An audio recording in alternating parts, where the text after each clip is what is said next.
Deep peace of the running wave to you.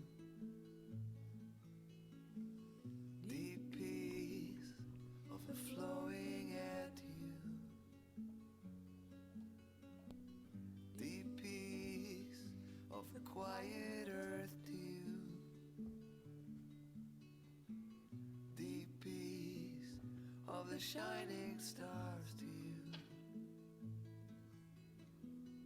Deep peace of the sun of peace to you. Moon and stars pour their healing light on you.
Lord, make me a channel of your peace. Grant that I can see through my human pain and still feel loved.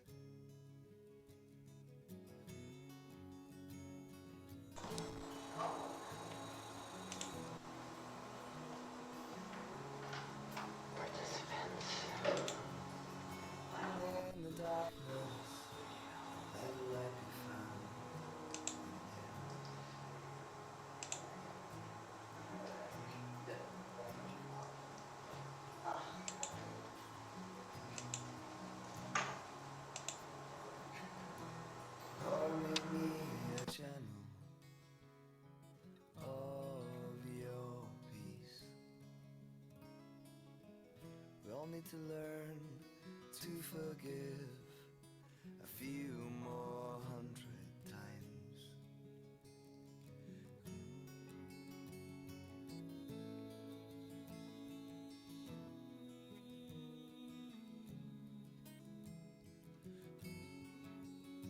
Melt our hatred, let love take root in our hearts.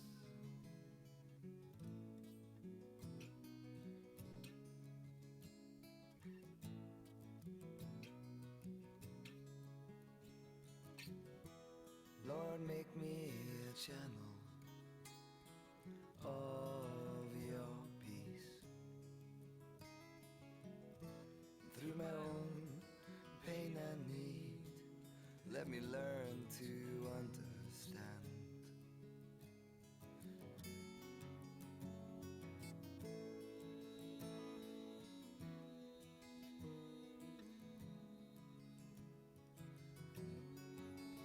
Reach through our sadness, let it be joy.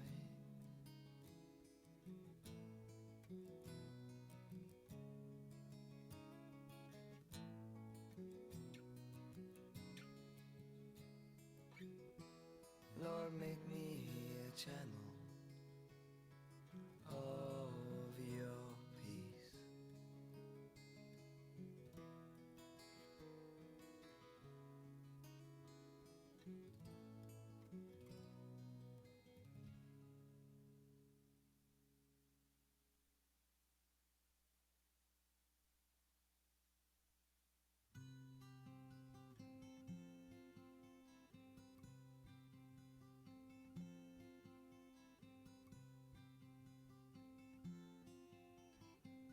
Hey, storyteller, can you tell me why you chose such a sad song?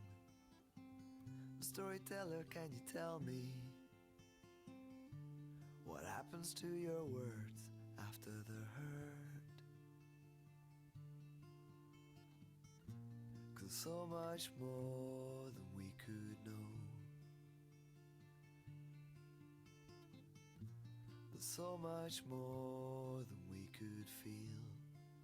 In this world of ours, I know there's more than we could ever know.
Absolutely exquisite Port Townsend morning.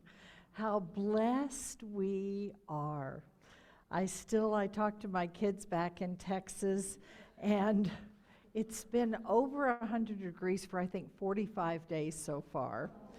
And so I am so grateful. I say I got to go to heaven before I died.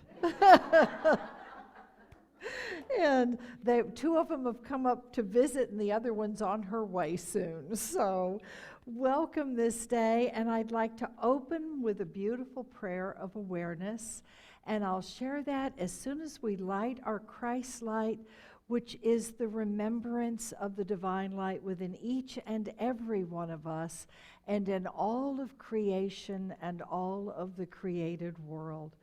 And you at home on Zoom are welcome to join by lighting your candle at home as well.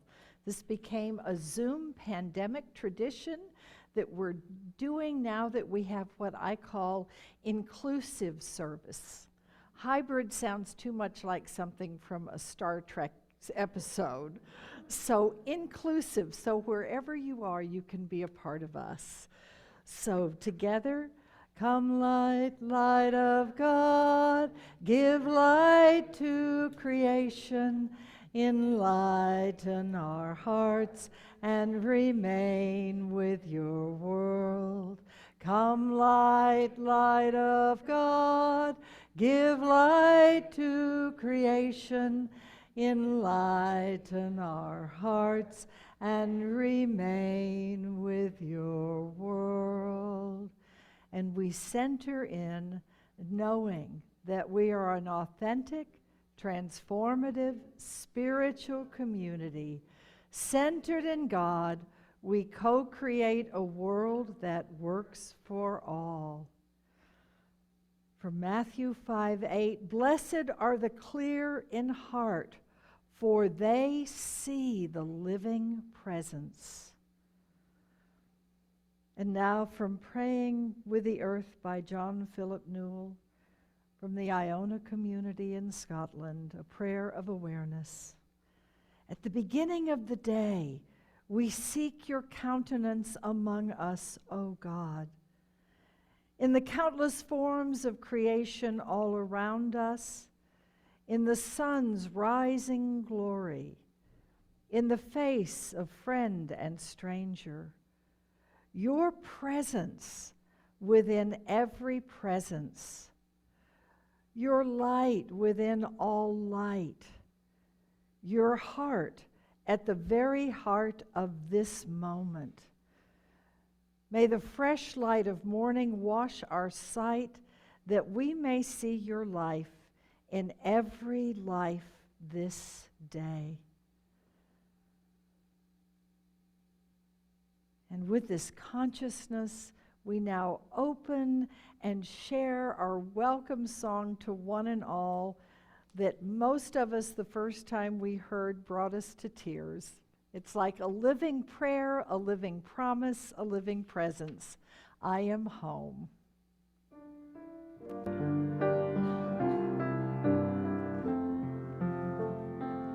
I am home. I am home. I have traveled far along this road, and now I'm home. Shalom, shalom. In the love of God, I am home. I am home. I am home. I have traveled far along this road, and now I'm home. Shalom, shalom. In the love of God, I am home. And now Clara and Steve with our opening songs. Please sing along.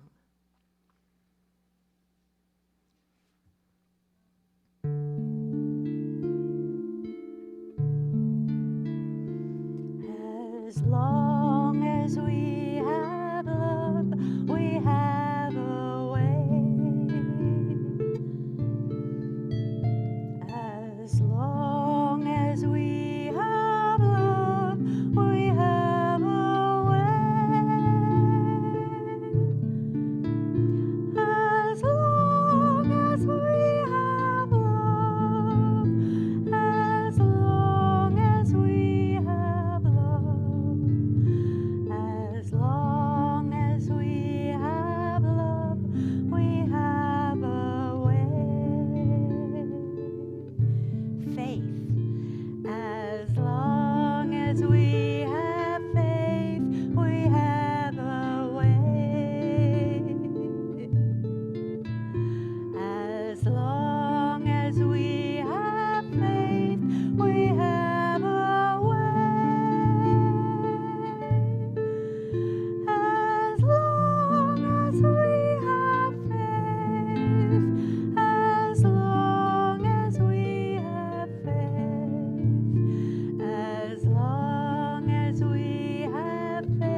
the earth.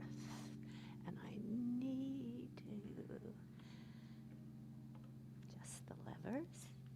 The piece of the light, the piece of the earth.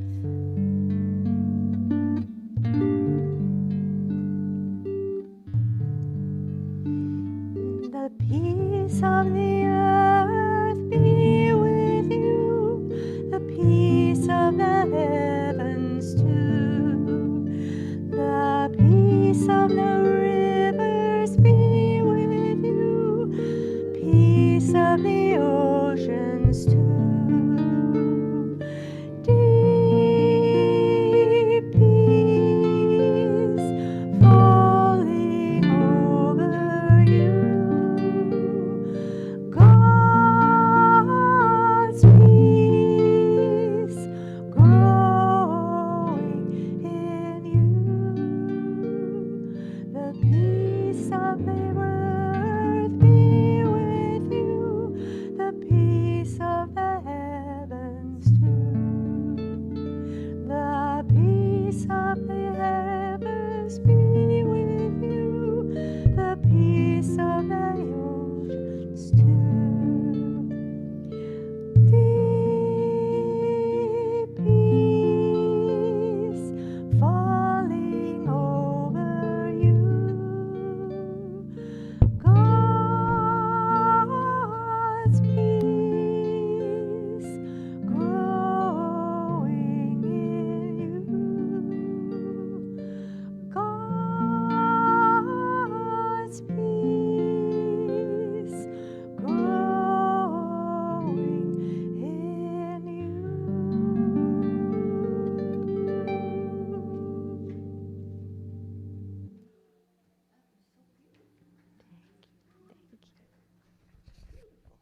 I just love the harp. It's just so magical. So good morning, and this is the inspirational reading that I could find for today, which has to do with sacred earth and sacred matter, because those two chapters, we're just finishing up sacred earth, and sacred matter is starting up in tomorrow, I guess, August. So several of you probably read Science of Mind magazine as well, the Center Spiritual Living. And the August issue is all about nature.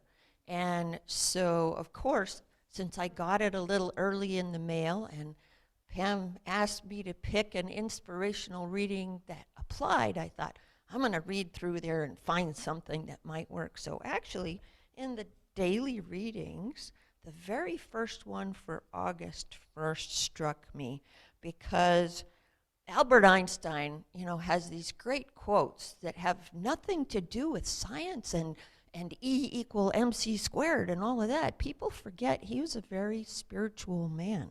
And the saying for today is, look deep into nature, and then you will understand everything better. And I thought, wow, that just is so perfect. And then, this is something, the people that write these daily readings or daily messages are quite unique. This one for August 1st is, nature is the reflection of the infinite intelligence of life. It is a blueprint for those who choose to emulate spirit in their actions and deeds. Nature mirrors everything that represents the human condition. Tenacity, resilience, abundance, creativity, love, light, power, beauty, and awe lie before anyone who chooses to take a conscious glance at nature. A tree growing from a rock, a species adapting to climate change, the infinite preponderance of grains of sand on a beach, the myriad patterns in a snowflake, a mother caring for offspring, the sun rising every morning, the power of a tsunami, the beauty of watching icebergs flow, or the jaw-dropping vista of the Grand Canyon. It is all there if you dare notice to open yourself to its magnificence. This sort of applies to me too. For more than 60 years, I've been reflecting on this wonder, and I have not yet discovered an instance where it hasn't correctly and definitely represented our own potential. So it is all there in its own divine simplicity. So the daily word for today is a really good one that I try very hard to do, and sometimes I get to the end of my rope before I do it, and I really should do this more often. And this is let go, let God. I always try to solve my own problems until I get so married up and stuck in something. I'm like, well, I should have just let go and let God. I bless myself when I let go and let God. If I find myself ruminating over a concern or a weighty decision, I release its grip on my attention by letting go and letting God. When I let go, I am placing my trust in divine mind, the source of infinite potential. I believe there are solutions and remedies of which my limited human mind simply cannot conceive. When I let God, I am trusting the grace of God will bless my life in the most wondrous and even surprising ways. Letting go and letting God is how I live my faith. I surrender to spiritual truth, the presence and power of God, and believe the best outcome is going to be so much better than anything I can imagine. I affirm, I let go and let God, and relax into knowing I am deeply loved and abundantly blessed. And from John 14, do not let your hearts be troubled. Believe in God. Believe also in me. I bless myself when I let go and let God.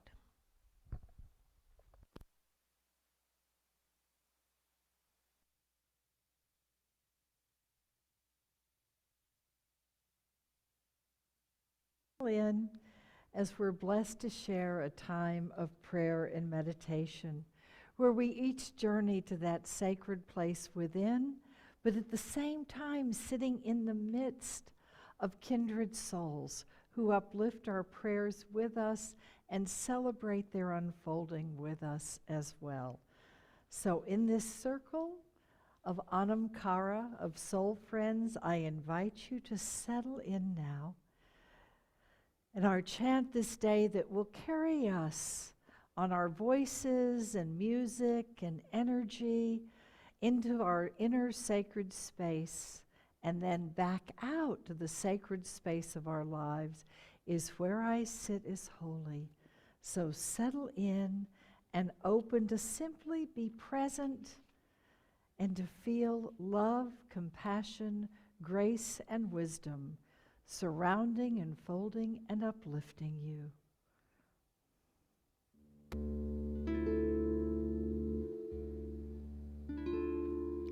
Where I sit is holy, holy is the ground, forest, mountain, river, listen to the sound, great spirit circle all around me. Where I sit is holy, holy is the ground, forest, mountain, river, listen to the sound, great spirit circle all around me. One more time. Where I sit is holy, holy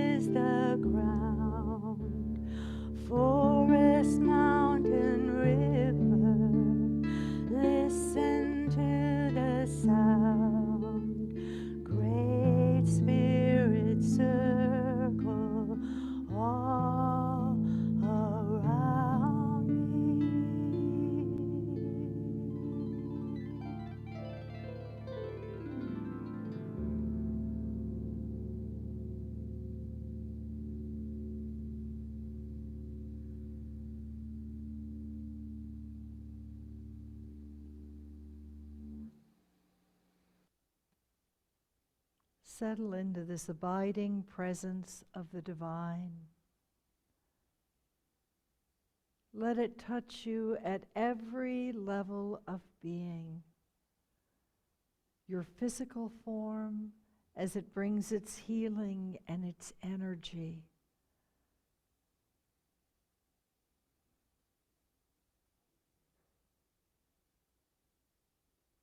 Your emotional self as your very heart infills with unconditional love and tender loving care and compassion that carries light and tender love into even the most shadowed and darkened corners, gently and lovingly as a candle brought into a darkened room that slowly illumines even the farthest corners.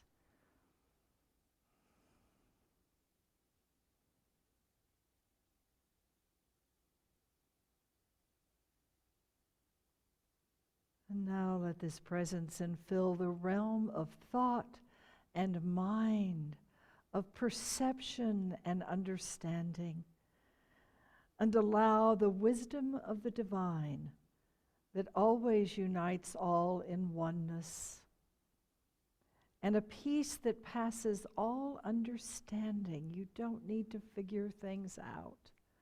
Allow this presence to bring this peace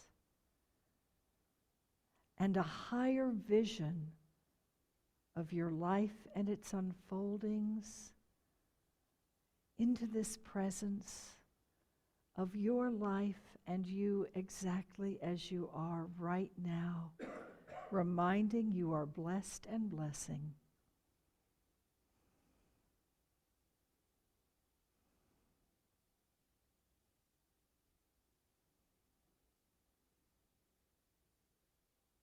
And now let this presence bless that eternality that is the essence of you, your soul, the spark of the divine that you are. From spirit you came, and to spirit you return, and between those portals you dance in the beauty of this world, where spirit and expression meet as one.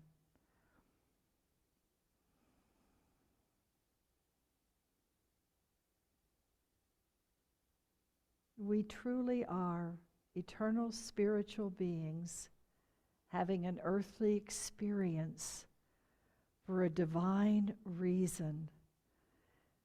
In this moment, allow yourself to remember what an eternal spiritual being you truly are.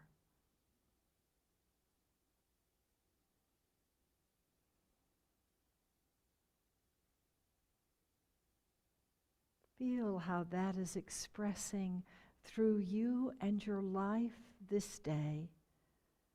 And shift any energies you feel guided to shift, that you might be a clearer channel of the light and love you seek to bring and offer to the world.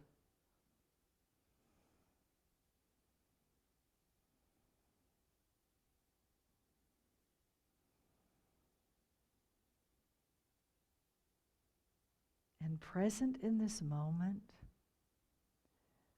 you open to see the higher unfoldings, the deeper meanings of your life as it is right now, as you open to get that spiritual insight of the divine reason for which you have been sent, that is uniquely yours, and the divine reason for the unfoldings that are in your life in this moment, whether you're interpreting them as challenges or as blessings. Allow yourself to see this higher spiritual vision of you and your life.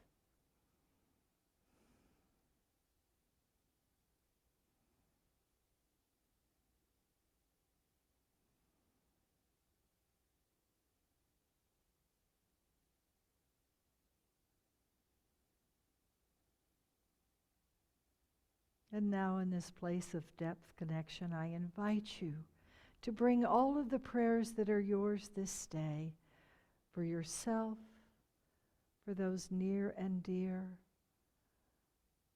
for others, for our shared world and the realms beyond.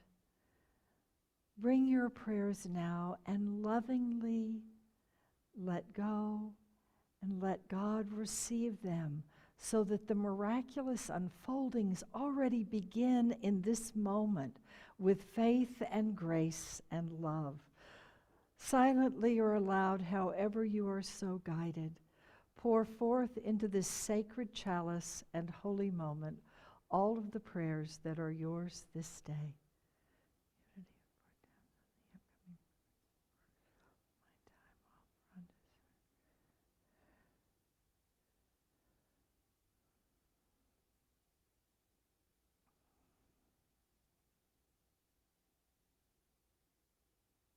We uplift all of the prayers entrusted to the High Watch prayer chaplains, written, spoken, or sent soul to soul.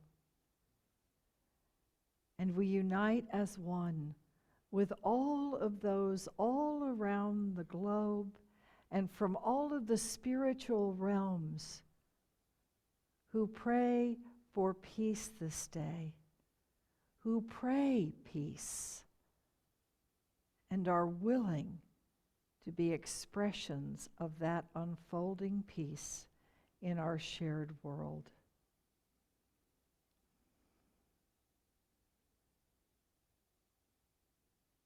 Now gather your life and yourself, knowing that where you sit truly is holy, whether you are walking in the world or whether you are traveling in the inner realms through prayer and meditation. It is all holy, and the presence is equally in all of those places, at center and circumference of life. And as a blessing this day, as you go forth into your life and your own unfoldings, receive this beautiful translation by Nancy Merrill of Psalm 16. Let this bless you and inspire you this day and in the week and days to come. Psalm 16. Remain ever before me, O living presence, for in you I am safe. You are my beloved, and in and through you I can do all things. I look to those who are at one with you and learn from them of your ways. My delight increases each time I sense your presence within me. Songs of praise well up from my heart. Love is my chosen food, my cup, holding me in its power. Where I have come from, where'er I shall go, love is my birthright, my true estate. I bless the counselor who guides my way.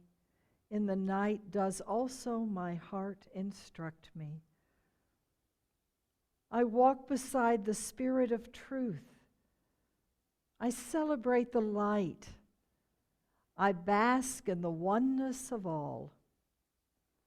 Thus my heart is glad and my soul rejoices. I shall not be afraid nor fall into the pit of despair. For in love's presence I know fullness of joy. You are my beloved, and in you will I live forever.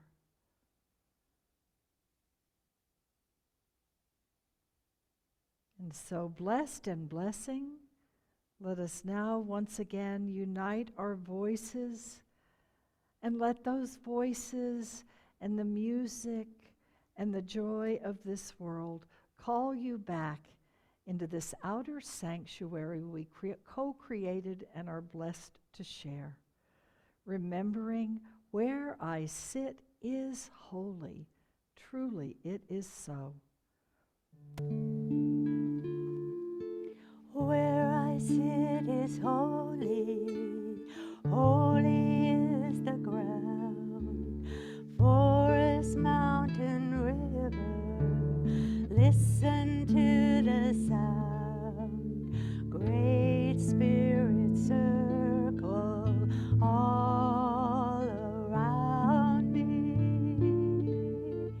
Where I sit is holy, holy is the ground. Forest, mountain, river, listen to the sound. Great Spirit circle all around me. Great Spirit circle all around me.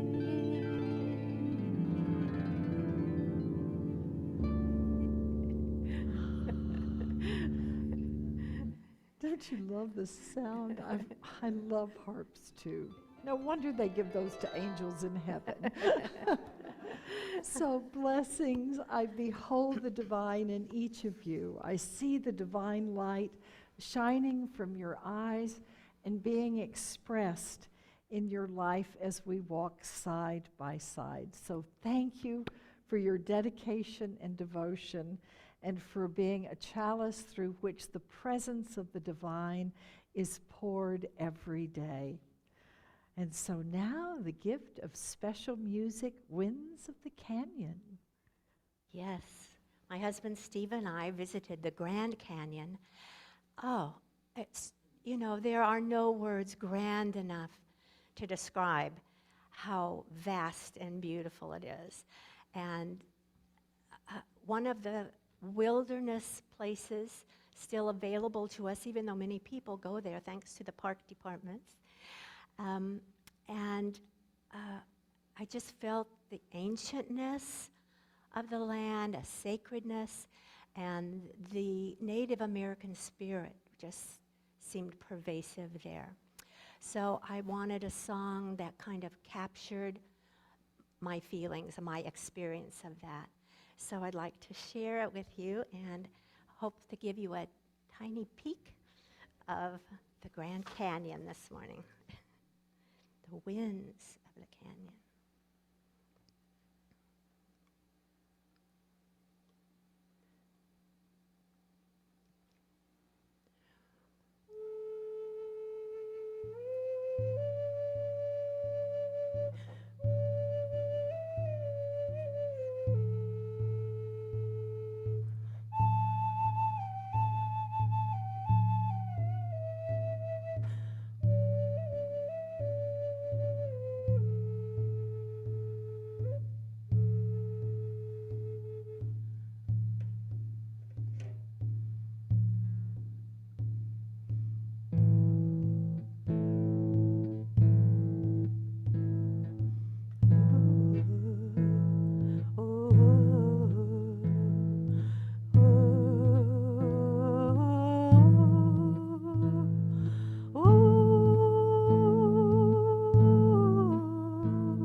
Winds of the canyon rising, lifting my spirits like a prayer. Winds of the canyon rising, floating the eagle in the air. Winds of the canyon swirling, coaxing the trees into a dance. Winds of the canyon swirling with sounds of ancient songs and chants. Higher, higher, higher, on the winds my spirit flies.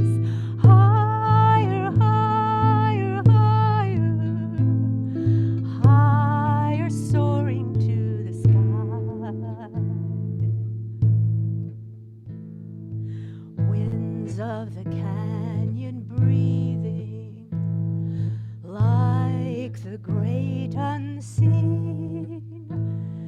Breath of the canyon whispering that life is more than what we see. We're a part of the great mystery. Higher, higher, higher, on the winds my spirit flies. Higher, higher, higher, soaring to the sky. My spirit flies in the mystery to the sky.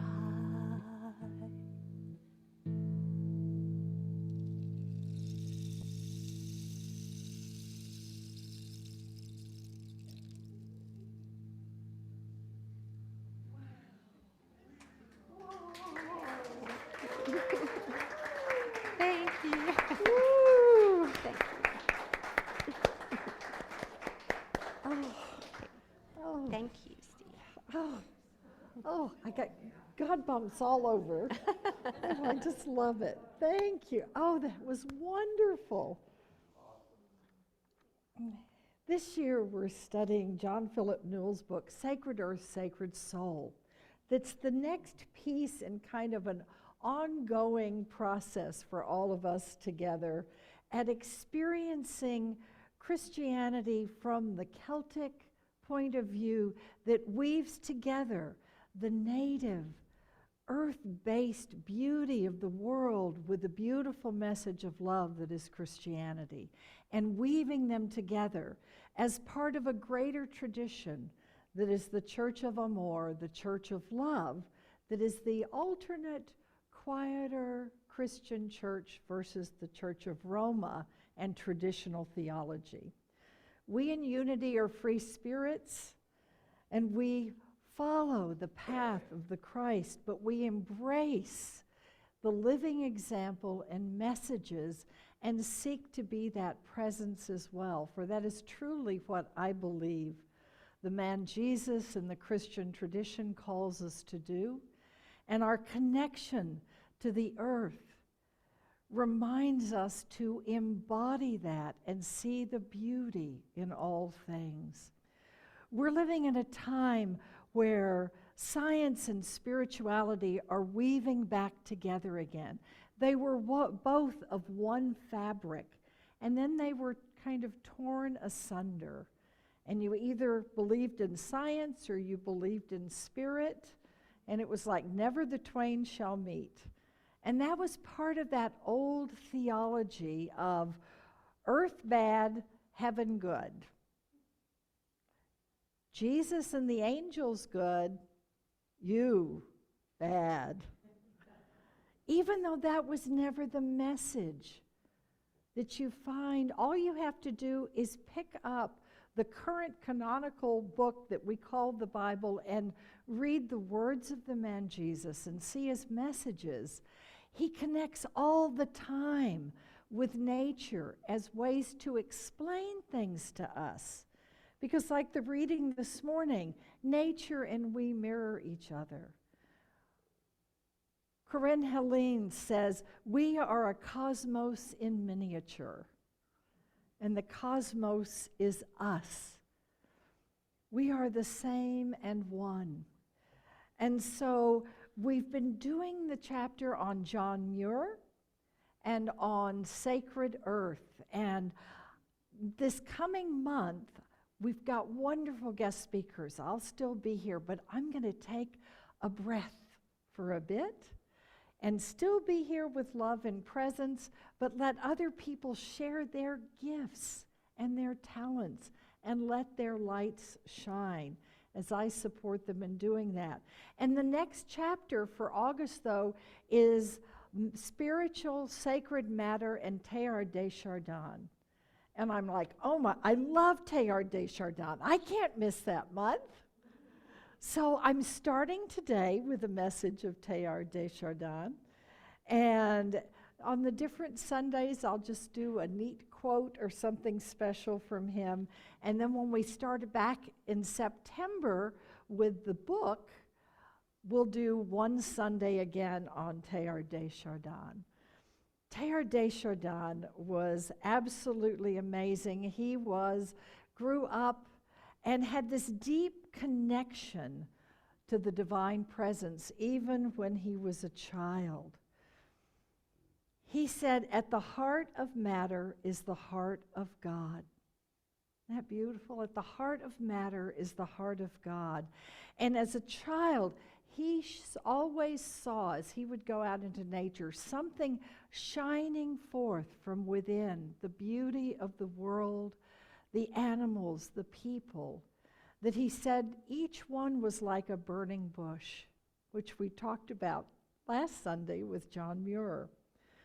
That burning bush, that presence, that realizing that things are lit from within, which is what the physicists are discovering. All started with a spark of light, as the scriptures said, and that it is said that all matter is living light that's just taken denser form. Let there be light. Jesus is the light of the world and telling us we are the light of the world. He doesn't let us off the hook and say, "I'm the light of the world, do whatever you want." He says, "You are the light of the world, let your light shine. For this you have been sent." And so for each of us to find our way is interesting and a challenge. For Teilhard de Chardin, he came in with this deep sense of what I would call the Church of Amour, the mystical end of Christianity, that focuses on the presence of the divine in all things and the power of love to connect us with that living presence and truth. He saw the universe as radically relational. I love that, radically relational. Everything is interconnected. He said this, "O God, in the life that wells up in me and in the matter which sustains me, I find much more than your gifts. It is you yourself that I find."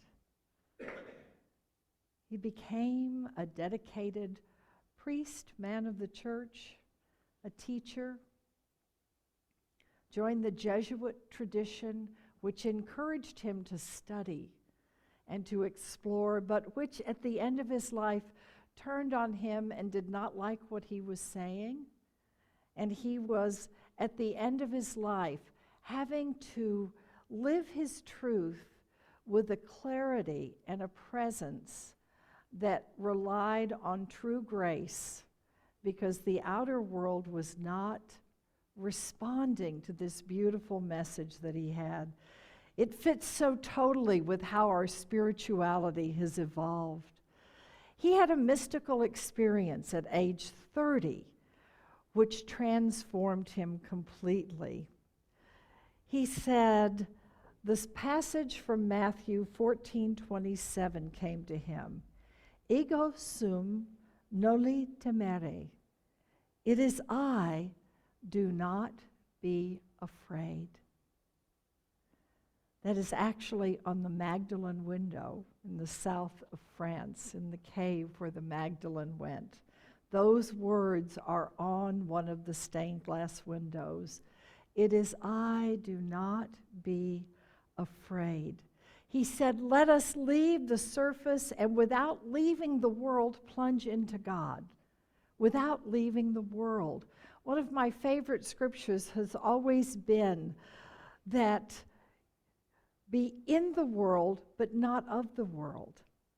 Live, be embodied, be fully present, but at the same time, see the light that shines forth in everything and realize everything is interconnected and interwoven, that everything has meaning. Matter matters.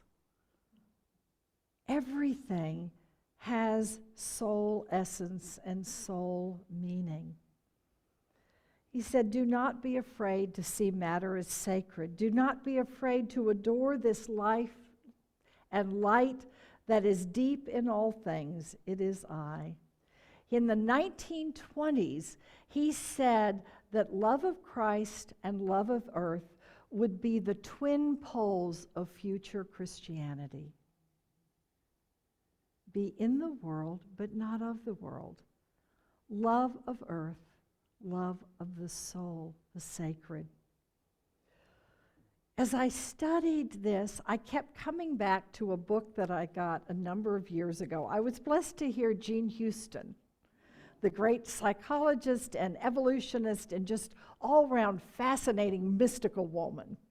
And I went to a workshop in Oregon at Mary Mannon Morrissey's center when it was open. And it was the conference for the universal human, the first one they ever had. And synchronicity got me there. These amazing people, all different kinds. I mean, just the headliners you read were all there. And Jean Houston, who I'd studied for years and was so excited to meet, was there. And I hadn't seen her. And then this woman walked into the room just as the seminar was getting started, probably 6 feet tall, big woman. And walked in, I mean, her presence was just there. She could have been this tall, and her presence would have been huge. And she was then introduced, she said, I'm Jean Houston. And it was a huge moment of transformation for me, because I've always been an earth mother body. I grew up in Texas where you were supposed to be skinny blonde and be a cheerleader, and I didn't qualify for any of those. One time when I was crying, my mother and her best friend said, don't worry, you're going to be a late bloomer. Luckily, that's true. I'm still blooming, I hope. But at 16, that's not what I wanted. And to see Jean Houston, and she talked about having the same kind of feelings and about learning to live embodied and accepting things. And it was fascinating. She said, I came to realize through meditation and prayer and simply living in this body that this is exactly the size and shape I needed. I couldn't have done this work in a smaller physical form. Isn't that wonderful? That's seeing the beauty of matter and the things that culture is telling you one thing, but you in your spiritual heart know something far deeper. So I've loved and admired her for years, and I pulled out Godseed, The Journey of Christ, which is a wonderful book. We actually did a series on this a number of years back that maybe I can redo at some point because it's fascinating work. It's about recognizing the divine spirit in yourself and in all of life, and that's what the message at the heart of Christianity and all spiritual traditions is. And I opened it to look at it this week, and there's a note in the front for Pam, who is a goddess seed in the world, Jean Houston. Isn't that amazing? And I know she wrote this in all the books. You're a God seed or a goddess seed. So I am passing in this moment on to you, because when I receive a blessing, I know it's for me to be a channel through which I become a chalice and pour it out. So in this moment, each one of you, you are a God, goddess seed in the world. You are the presence of the divine in the world. That's what we mean every Sunday when we light what we call the Christ candle. It could be the Buddha candle, the Atman candle, the divine light candle. And so Jean Houston believed that we are living in a time of profound evolutionary change. And this was written back, 25 years ago? How true is that, and how more so it seems to be with every passing day. She says that we are living in a world that is a potent time, and never before has our responsibility been greater to hold the light, to be the presence, to be a presence of peace and compassion and grace, and that the old stuff isn't going to work anymore. We have to be willing to transform and to expand our spiritual understandings of ourselves and our world. She says it's a time of sacred stewardship of the world and being willing to live your life in a mythic way. Sacred earth, sacred soul. I was like, yay! I heard this years ago. Because it's one of those golden threads of truth that just weaves through everything and reemerges. She actually says it's a time of the second Genesis, where we can create our world anew at a whole new level. She says, but when you look, however and whenever, for Christ, look first within your own heart. It begins here. She said, love is evolutionary energy par excellence. Love, which is what the teachings are. It's the greatest commandment. If you do this, everything else falls into place. She says, love is the force that allows us to go beyond our conditions, expectations, impediments. It carries us to the thresholds of our lives. I love that term, thresholds.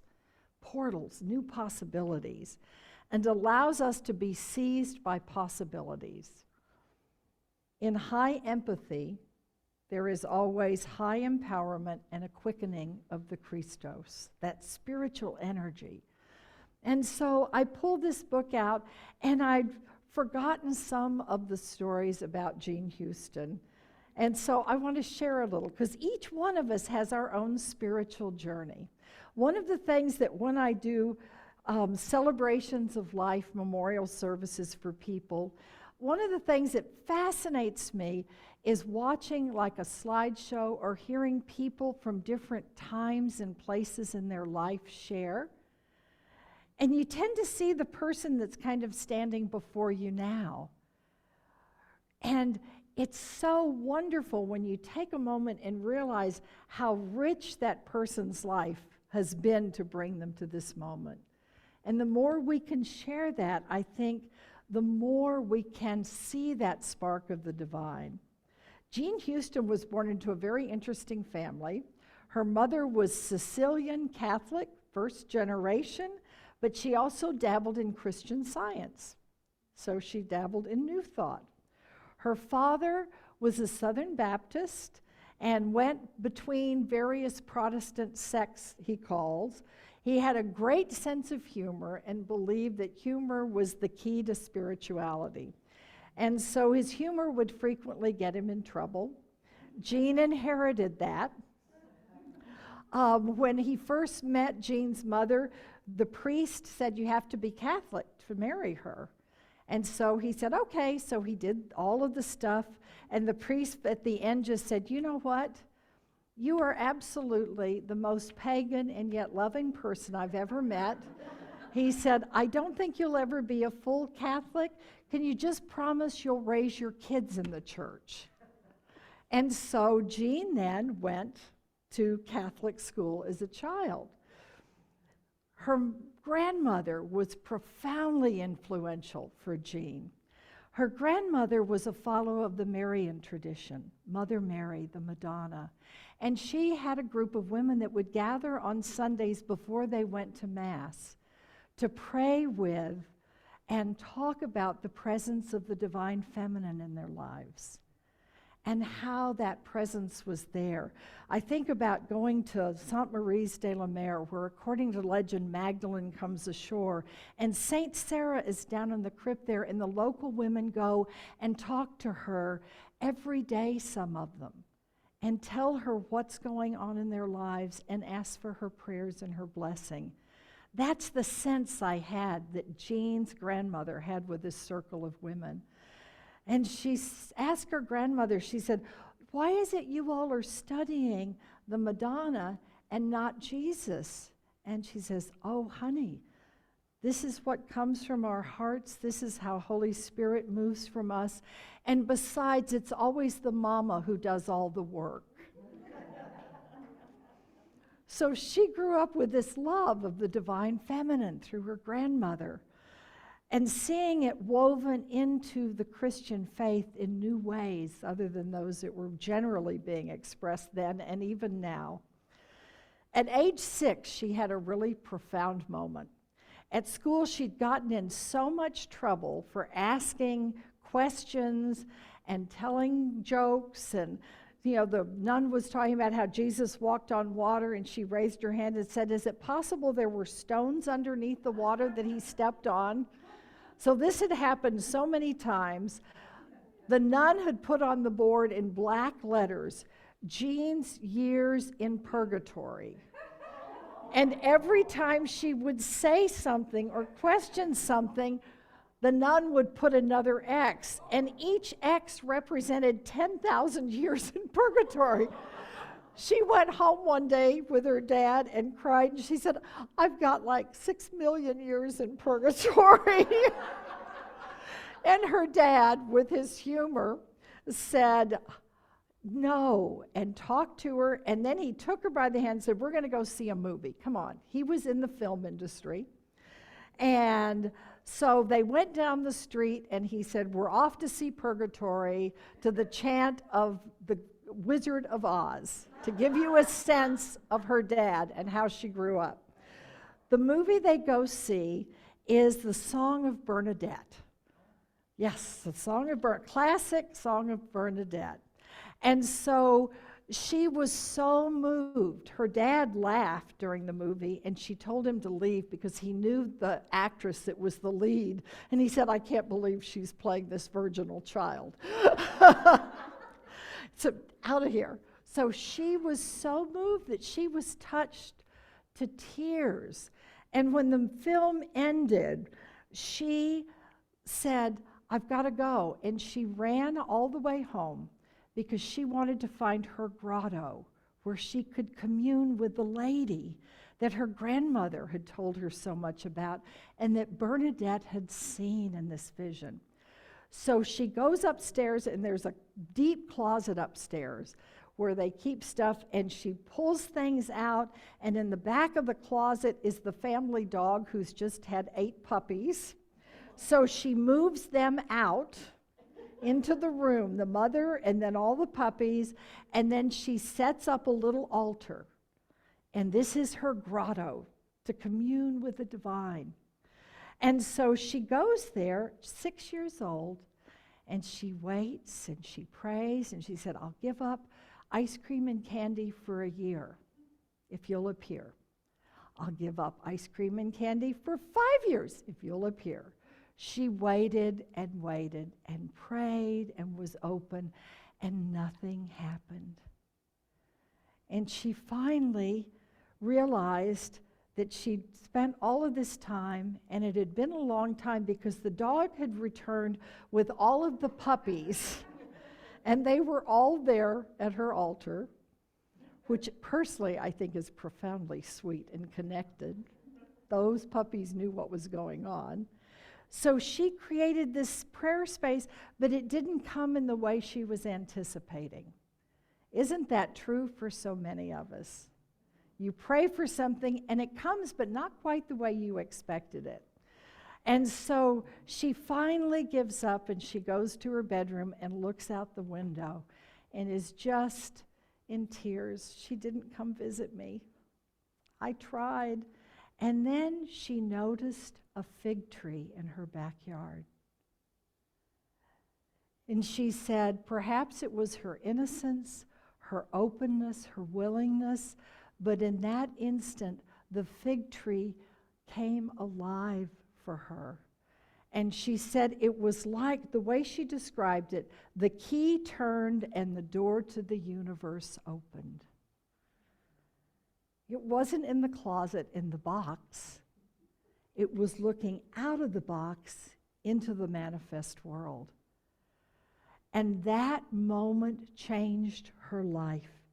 She said in that moment she realized that everything was interconnected, that everything mattered, that there was an essential unity and oneness, and that it was held together with love and with reverence. Can you imagine that beautiful moment for that 6-year-old girl?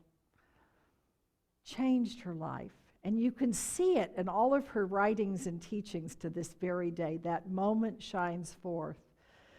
Another thing happened to her when she was 14, is her parents were going through a difficult divorce. And so one of the things that she had learned is if you run, that helps you discharge energy and anger and anxiety. So she was running full tilt in Central Park, and she ran full force into an old 70-year-old man, knocked him to the ground, helped pick him up, and he said, "Are you planning on running through life like this?" And she said, "Yeah, I think so." And he said, "Okay, bon voyage." So good journey. And so off she went and off he went. And then a little while later, she came back to the park and she had her little dog with her that she was taking for a walk. And she's walking, and there, sitting on a bench, is this man that she knocked over to the ground. And so she sits down with him, and he said, "Oh, I had a dog like that when I was young." So they had this point of communion, and they started talking. And it was just wonderful. And he was so fascinating, and I'm sure she was pretty fascinating with all of her marks for her years in purgatory. So she was probably an interesting person to talk with as well. And they talked about everything. He talked about God. He talked about Jesus. He talked about creation. He talked about things and the beauty and wonder of the created world. And how amazing the whole thing was. They looked one day at a caterpillar, was one of the first things he really showed her. And they got down on the ground and really looked at the caterpillar. And then he said, "This is going to transform."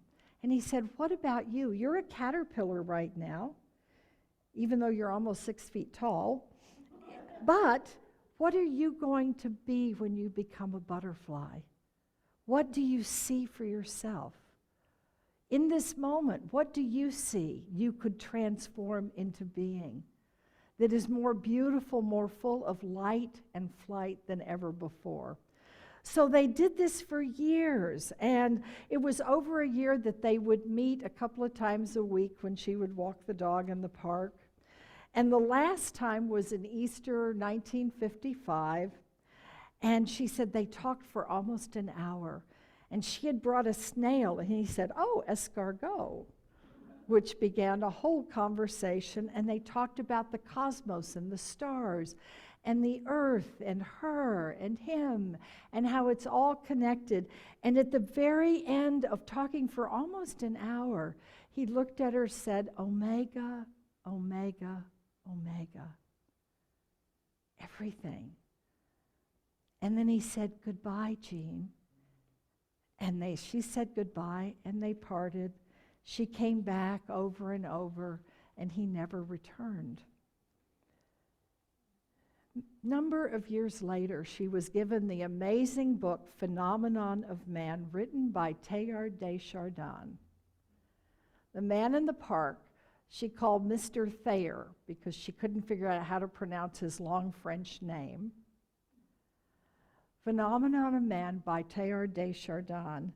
She turned it over, and the image of the man who wrote the book was Mr. Thayer, who met with her in the park. It was Teilhard de Chardin. At the very end of his life, meeting with her. No wonder I had to get this book out. I'd forgotten that.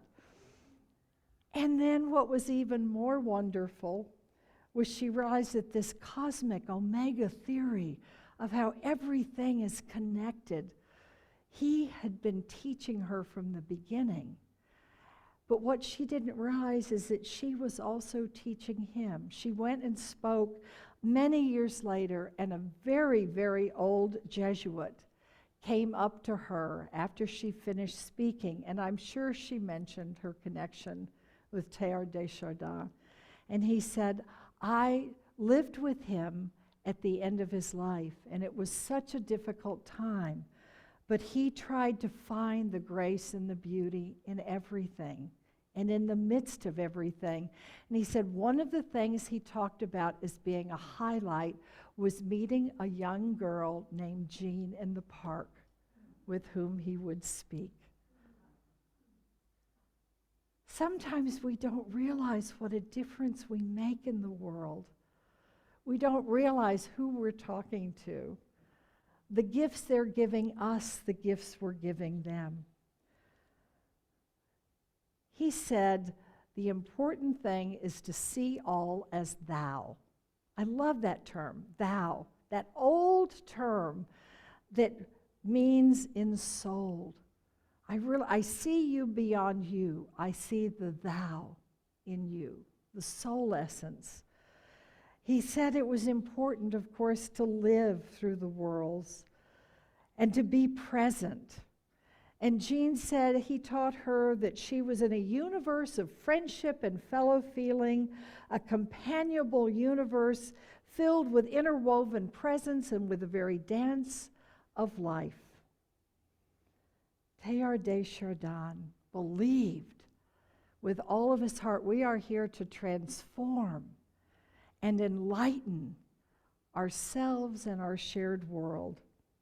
My favorite passage comes from him, is about the power and the grace of love that passes all understanding, that he lived, particularly in those last years of his life. And he says this, which is one of my favorite of his quotes: someday, when we have mastered the winds and waves, the tides and gravity, we will harness for God the energies of love. And then, for the second time in the history of the world, we will have discovered fire. Love. Love is what makes matter matter. It's what gives us meaning. It gives us connection and support. It gives us an awareness that we truly can leave the surface of things and plunge into the very heart of the world and find God with shining radiance. Let us pray. Sweet, sweet Spirit, abiding presence of the divine, truly in you we live and move and have our being. Let us not be afraid of matter. Let us see it as sacred. Let us be willing to see and to welcome the light that is deep within all things. Let us find our way to unite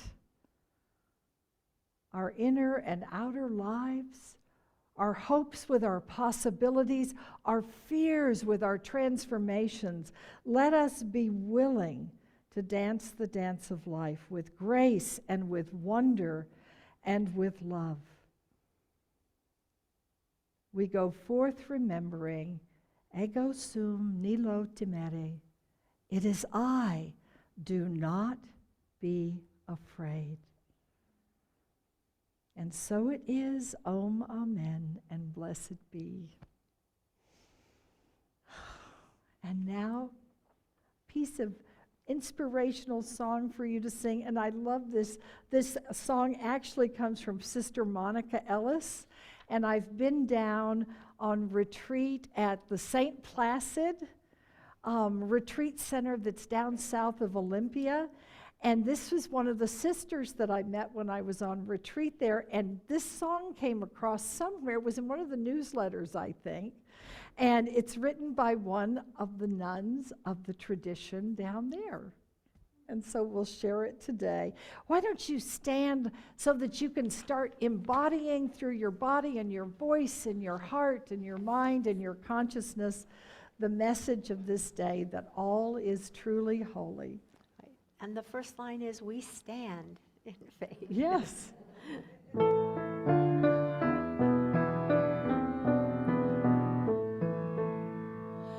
We stand in faith, believing without seeing. In faithfulness, we work to build God's reign. And every day, we praise the name of God, a faith so ancient and so very new. We live in hope for things unseen yet certain. Hope for a future built on joy and peace. We walk as one, a people ever loving, the love who beckons us into this new life. Did I jump to the? Sorry, third verse. In spirit, there's no time or space. Let's do the last verse correctly. The love of Christ binds all of us together. This love impels us on the narrow way. We walk as one, a people ever loving, in love's who beckons us into this new day. Please be seated.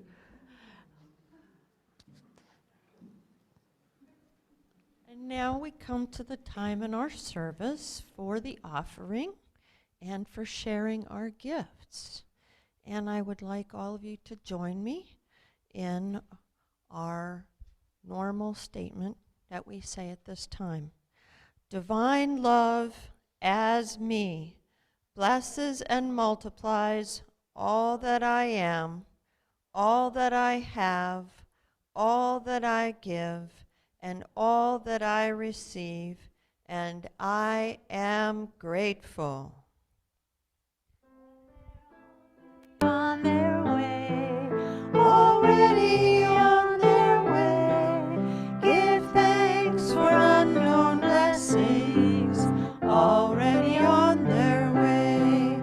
Already on their way, already on their way. Give thanks for unknown blessings, already on their way.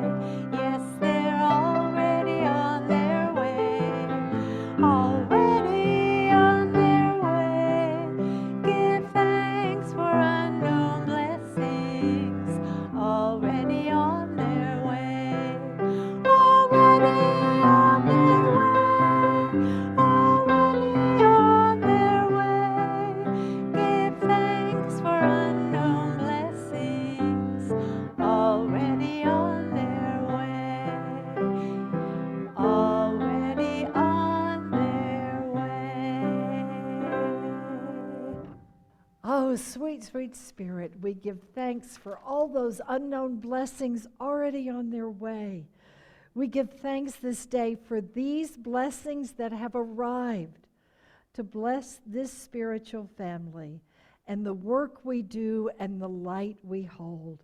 Know that each and every gift is received with an open heart and a willingness to take these material blessings and to turn them into spiritual life for this community, for one and for all. For your offerings of love and support, we say thank you, God, thank you, God, thank you, God, and so it is. Thanks.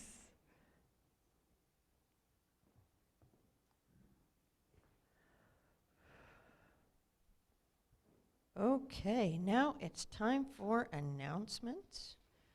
And first of all, I want to welcome the visitors that are here today. Welcome. If you're new here, we're glad to have you. Thanks for joining us today, and please come back. Most of the information, of course, is on our website, which is unitypt.org. And we do have a couple things. If you haven't gotten your new daily words, those are available out in the lobby there at the bookstore for $3. And all the things we normally have, the Monday meditations for Ananda. Classes are not going to be held with Pam in August. She's taking a break. Tuesday evenings, Kirtan is only going to be on the 9th and the 23rd of August. And we still are doing prayers and chants for healing, high noon prayer on Wednesdays with Pam or David on Zoom. And then don't forget yoga in the hearth room with Terry. So Beverly is off for a much needed vacation for the month of August. I believe she went back east to Connecticut or something, right? She's finishing up today with Zoom, and then she's off on a massive road trip. And so if you're going to email her, realize she's not going to get back to you for a while, okay? So if it's urgent, email Pam or email me or someone. Pam will follow the emails that go to info@unity.org. As far as Lisa Firestone is coming to be our guest speaker August 7th, so a week from today, Lisa Firestone, she's an amazing lady. Yes. So please come or tune in on Zoom. And there's a sign-up sheet out in the lobby area for the Labyrinth Walk, which will be coming up on August 24th. So that will be in Bainbridge at Hales Hill, and there's a sign-up sheet. So if you're interested in the Labyrinth Walk, please take a look at that. So those are all of our announcements today. And Clara, yes, please. I just have a quick announcement. I'm looking for singers to help enrich our services in August and September. So if you, after the service, come up around the piano, and I'll teach you a little song, and we'll talk about what might be coming. So please share your voice if you're willing. Thank you. Thank you. All right, and now it's time for our peace song. So please stand and make a circle around the area.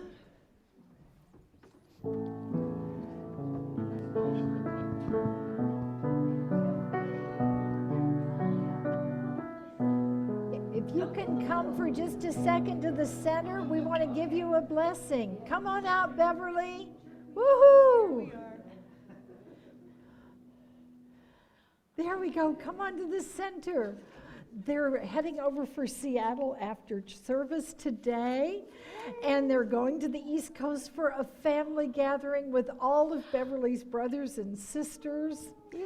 And her parents are in spirit, but this morning they just smiled, and they can't wait to get all their kids together. So it's going to be very special. So let's do, we love you, we bless you, we behold the Christ in you as a blessing to send you on a thoroughly blessed journey. We love you, we bless you, we behold the Christ in you. Go forth and have a wonderful time. Oh, we want to hear all about it when you get home.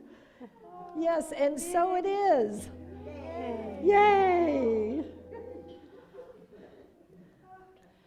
And So back to their cameras.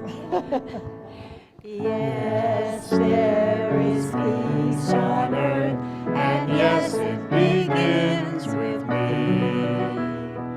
Yes, there is peace on earth, a peace that was meant to be with God as Creator, united all are we.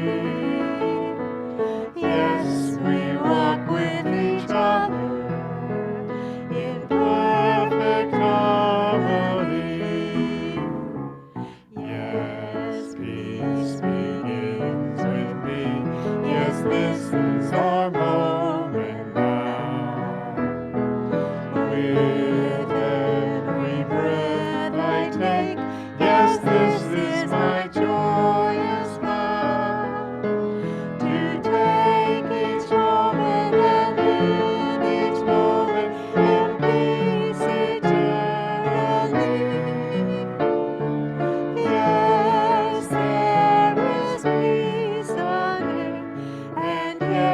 it begins with me.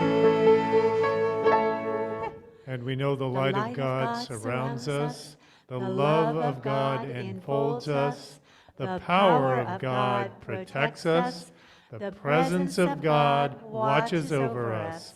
Wherever we are, God is, and all is well. Blessing as we blow out the Christ candle.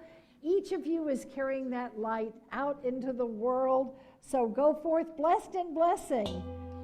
Enjoy the coming week. May it be filled with wonder and joy and fun. Yay.